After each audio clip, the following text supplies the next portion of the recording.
Good evening. This is the Nigerian Television Authority NTA ILORIN Weekend Report. I am Abdul Wahid Bibiri. First, the highlights. Independent National Electoral Commission bans campaigns in places of worship, caution political parties against its speech. We have some reports that made headlines during the week. Our discussion segment is on 2023 population census. What are the major highlights and expectations, plus update from the world of sports and weather forecast. Details in a moment.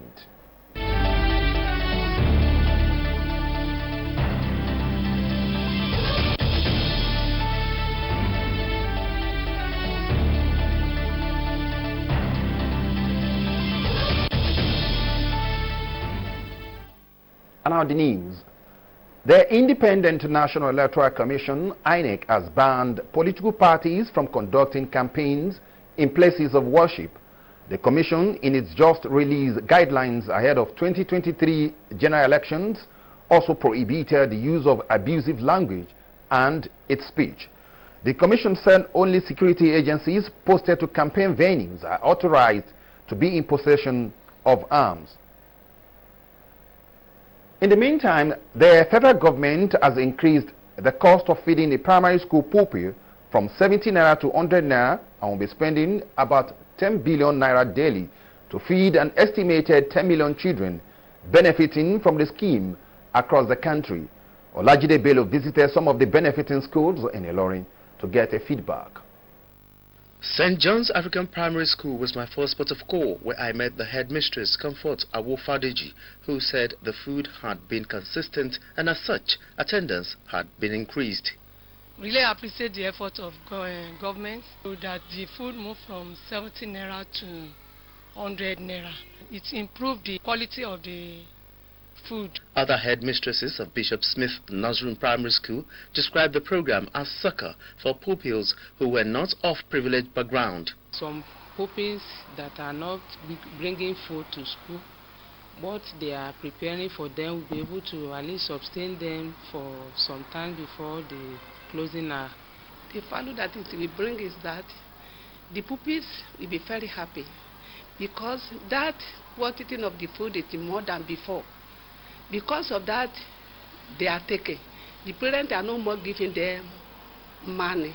Just like Oliver Twist, the schools are of the opinion that the program will yield more positive results when the issue of insecurity is tackled and flood mitigated to boost the quantity and quality of the meal. I thank God for the federal government for the food that they bring from Monday to Friday. It's very delicious. The food that we are eating from Monday to Friday is good, it's very good, 100%. We enjoy the food. Efforts to get in touch with the focal person of the program with a view to getting first-hand information on how soon the new amount will be implemented in the state was futile. The National Homegrown School Feeding Program under the Federal Ministry of Humanitarian Affairs, Disaster Management and Social Development provides a meal daily for pupils in year 1 to 3 in government-owned primary schools. Olajide Bello, NTA News. The Inspector General of Police, Usman Alkali Baba, has reiterated his commitment to improving the welfare of the police, just as his aims at digitizing policing in the country. He stated this at the inauguration of an ultra-modern police station and barrack at Madi, ILORIN. Kendi Omolosho reports that Kwara State Governor Abdurrahman Abdurazak was there.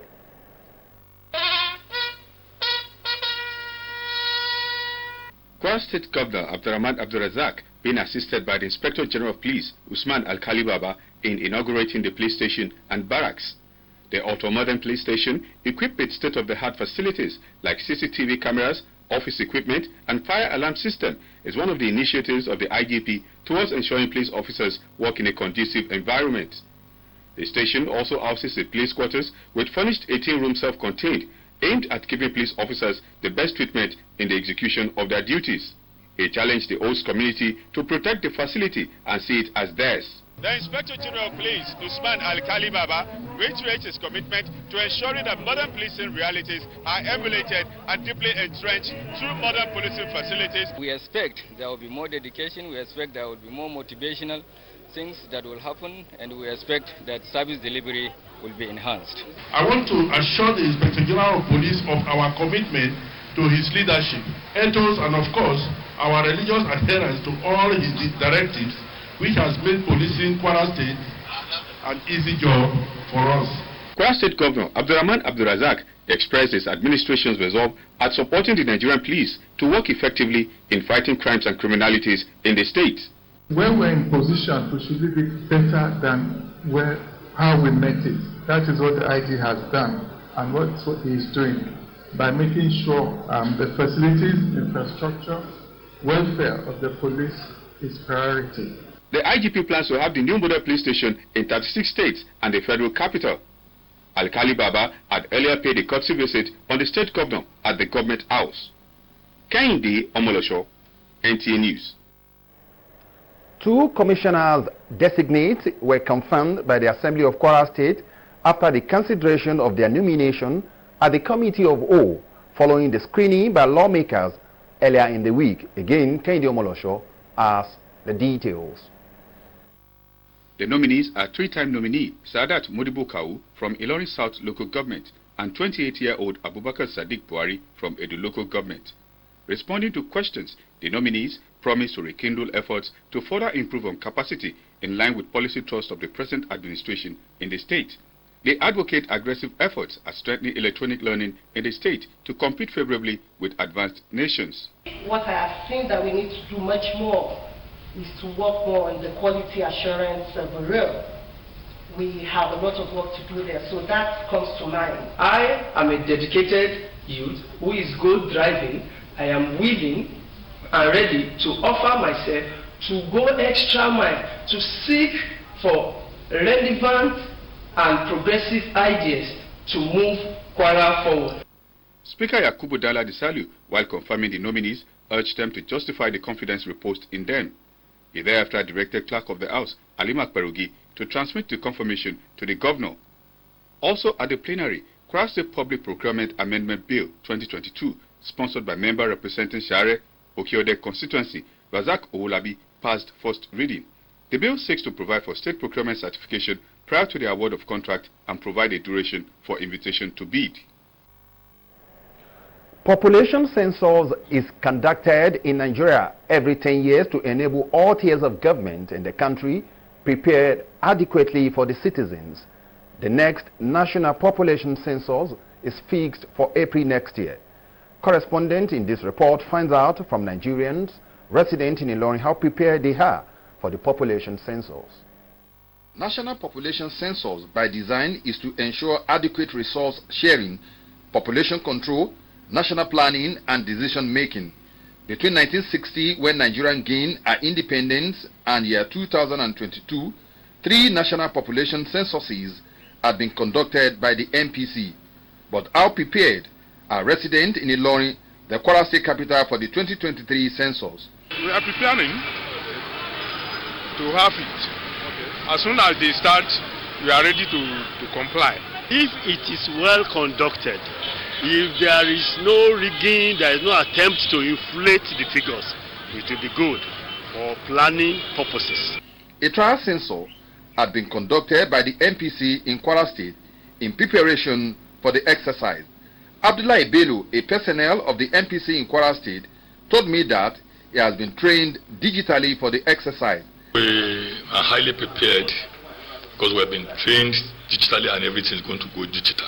The submission of some people is that the exercise should not be conducted to favor any of the regions and the outcome be implemented with sincerity of purpose.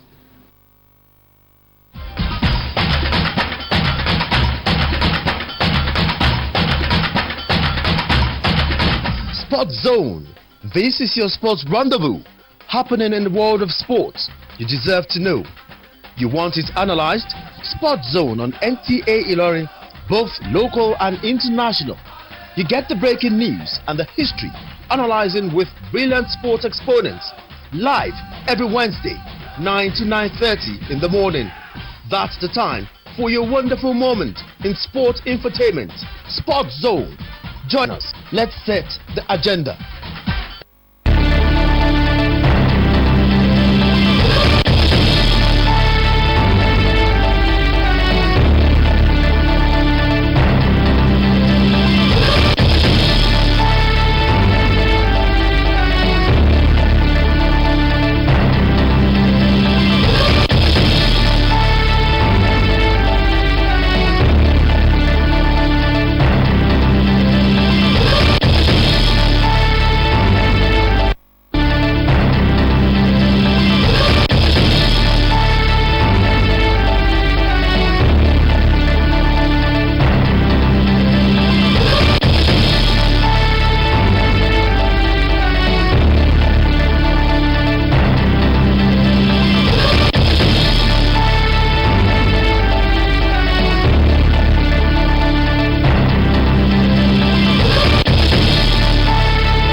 Welcome back.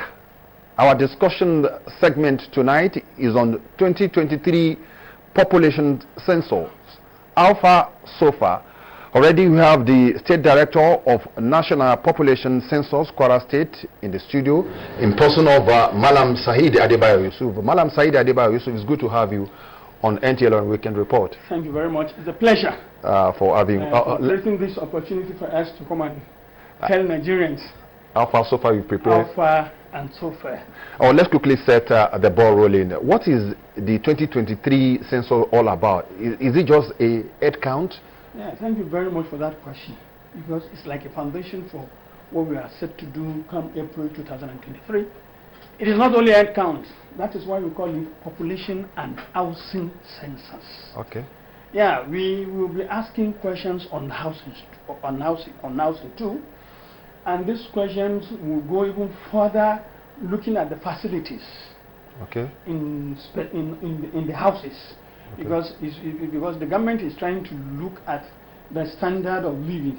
Okay. That is because so Nigerians, by the time enumerators come around and they're asking you what kind of ceiling did you have, what kind of roof do you have, what kind of toilet facility did you have, how many TV stations do you, television sets do you have in the house? What is it water closet or this pit latrine that you use? These are things to help the government come out with a functional development plan for the nation. And that is why this time around it is population announcing census 2023. So not just head count alone? Not just head count alone. All right. When was the last census taken, and why are we having another one in 2023? Thank you very much. The last one was held on 2006, and it's supposed to be on 10 years basis, because that is the world the world standard, international standard. But unfortunately, because of the huge funds that conducting a population census requires, that is why it has not been able. The government has not been able to provide the financial wherewithal. But thank God, be that as it may, the preparation for this one coming in 2023 had actually started from 2015, and this time around it's not going to be analog; it's going to be digital.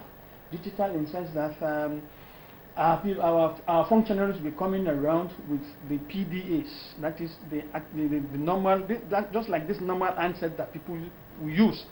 That is the Android that we use, because as much as possible we want to ensure that human influence is reduced to the barest minimum. Okay. That is why we are coming up with this.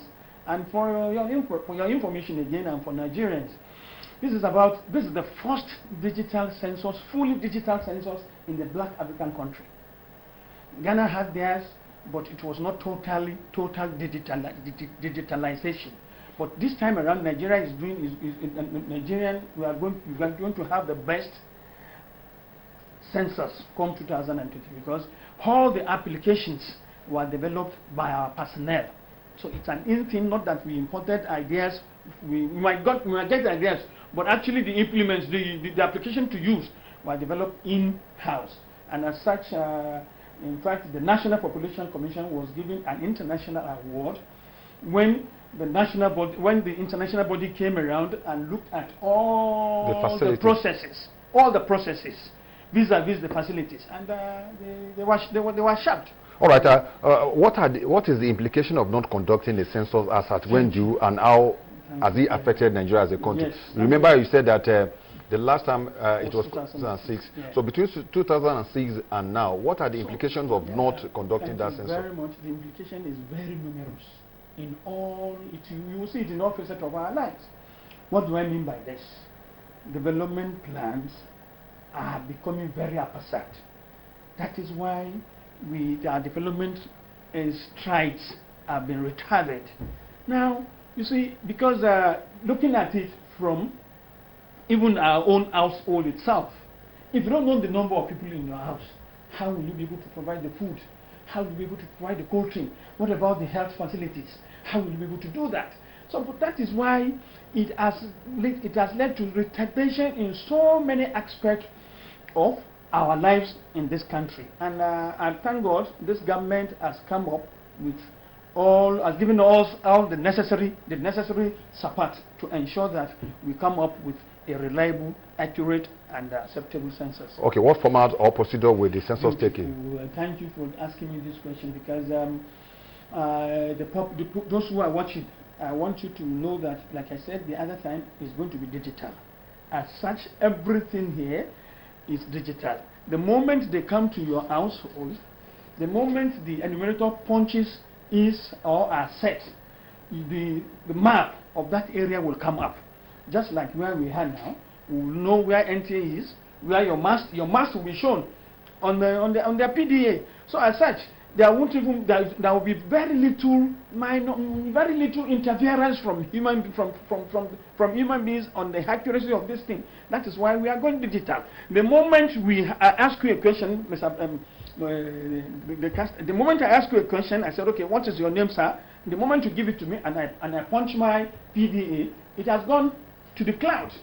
That is a central. It has gone to the central server in Abuja. It has gone. I told that I can't now come back and say, okay, I want to retrieve the information. No, the moment you give us the information, that is why we are appealing to Nigerians to please come out and register and key into our portal and register as functionaries.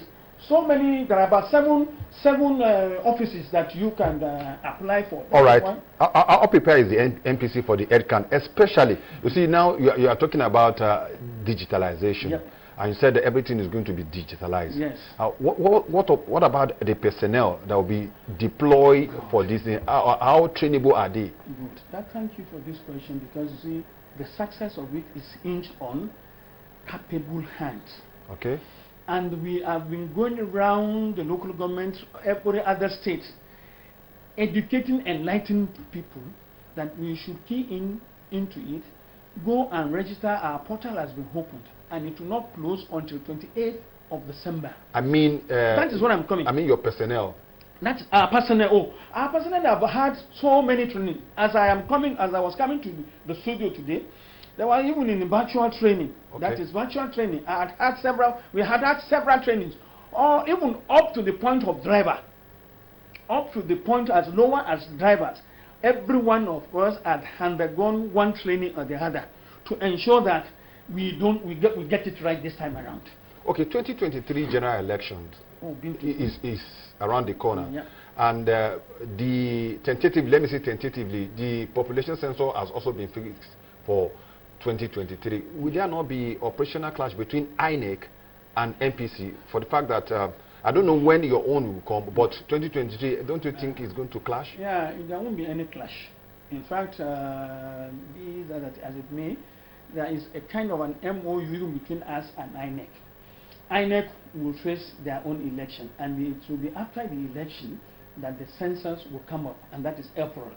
Hopefully by February, early March, election will have been over, so that we will now face a census. So there won't be any clash, because we are separate entities. That is, the INEC is in charge of elections, while we are in charge of knowing the actual number we have. In fact, at the end of the day, whatever we get will even assist INEC the more in any other other election, in future election. It will assist them the more in either delineation of what and whatever you would think about it. Because you see, developments are coming in. Let me look at this area. It is not what we have. It is not what we had in terms of buildings in 15 years ago that we have now. That is why you see some countries, they even do it 5 years interval. Because development is a kind of a speed now. Okay, Madam Said, if I may ask you this question that our viewers will want to ask you, let me speak their mind. In some quarters, they believe these census population that you are about to conduct, or the previous ones that have been conducted, it is used to favor some zones in the country. What is your stake? Because generally the perception is that once they are doing head count, but this time around is head count and housing. But let's go back to head count. Head count. They said that it is usually to favor some. It favors a section of the country. Yeah, you see, it is not only head count alone that we do in the MPC. We register birth and death. We do some other surveys. So those surveys are in fact, there are indications in those surveys that some certain areas, because of their religious belief, some areas now you see probably somebody like a mature man having 2, 3, 4 wives, right? In some places, a mature man will have just only 1 wife, maybe 2 kids or 3 kids. So by virtue of even the surveys that we are even undertaking prior to this, you will discover that if you come to our office, you will discover that there is no manipulation. Manipulation will be very minimal. And again, that is why we are even going digital. And it's not only counting people, we are going to count the houses too. You understand what I'm saying? Okay. So that a particular person, a particular household will be tied to a particular building. Okay. And that the GPS of that building is taken. Now, if I am counted here, I cannot, my details cannot be taken to another place, cannot be taken to another state, cannot be taken to another state, another locality. And that is why the other time we have done so many things, taken so many steps. We called our traditional rulers and all stakeholders the other day. We did what you call compendium of localities. Okay. Let's come and look at these localities that we already have. Where are the spellings right? Are they not right? Is it the right pronunciation? Is it the right thing? If there are other places, you know, even if you look at those itinerants or nomadic Fulanis, you know, they move. Yeah. So there are some that we captured during the demarcation that will have moved around. So by the time we call the traditional rulers and all other things, they have been able to confirm those that are still there and those that are not still there. So this time around, to God be the glory, manipulations will be very minimal. Because as soon as the details are gotten, it has gone to the cloud. It will have gone to the cloud, gone to the central server. That means it will be very difficult to manipulate figure in favor of any of these zones. It will be very difficult to manipulate figures. It will be very difficult. And as soon as somebody's information, as soon as my information, for example, is collected now, there are inks that will have to insert at the beneath of our fingers. And because that will not be able to clean up in the next 3-4 days, because this thing will not just be about 5 days. So we will be through with it. Honestly, we have gone far. Look at it. If you look at it from 2015, we've been moving from one stage to the other to ensure that Nigeria this time around has accurate, reliable, workable, and acceptable census. And that is why we're appealing to people, Nigerians, localities. Let our wards, our kids and daughters, let them key into our portal to be enumerators, because it will reduce so many other logistics for us during the actual census. Because if my son or my daughter comes to my area and interview me and do it, so I won't have the gut in future to say what they have done what they have collected is wrong. All right. The citizens, do you think they have any role to play in ensuring that this 2023 census is successful? Yeah, taking census, you don't take it in the hair. It involves the citizen. So as such, Nigerians, your cooperation is essential in all ramifications. In applying for a job, to be one of our functionaries to work with us, in supporting us, in giving us accurate information. Give them accurate, don't falsify information.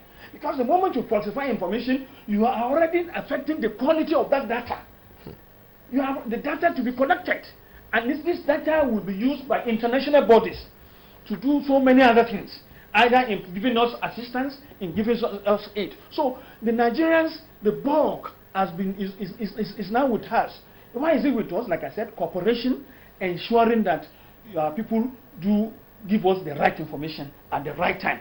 So, and for security purposes, please ensure that you safeguard our materials and our personnel.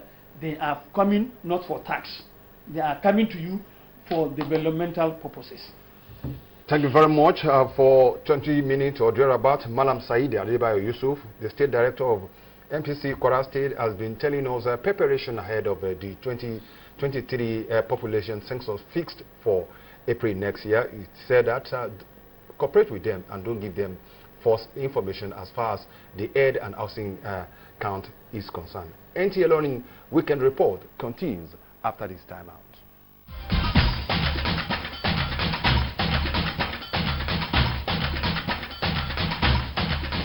Sports Zone. This is your sports rendezvous, happening in the world of sports. You deserve to know. You want it analyzed? Sports Zone on NTA ILORIN, both local and international. You get the breaking news and the history, analyzing with brilliant sports exponents. Live every Wednesday, 9 to 9:30 in the morning. That's the time for your wonderful moment in sport infotainment. Sports Zone. Join us. Let's set the agenda.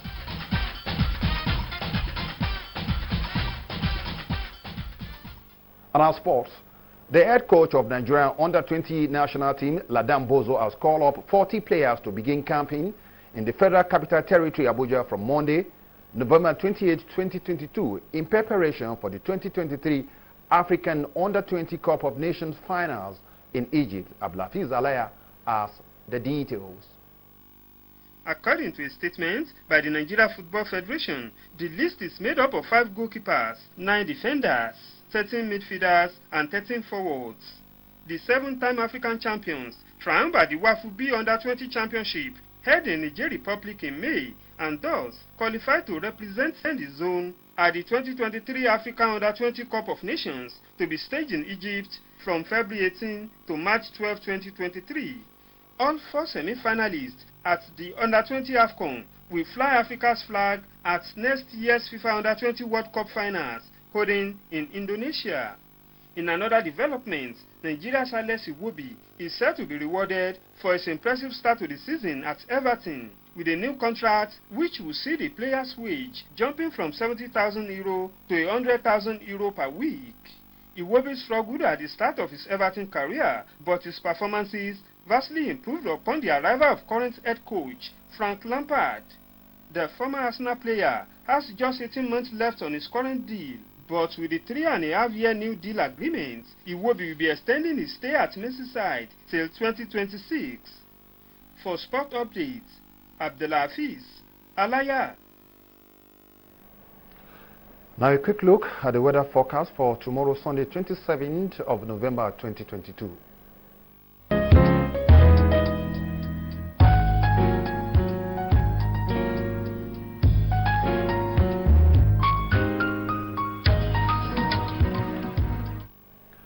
And that wraps it up on NTA ILORIN Weekend Report. Thanks for being part of the show. Good night.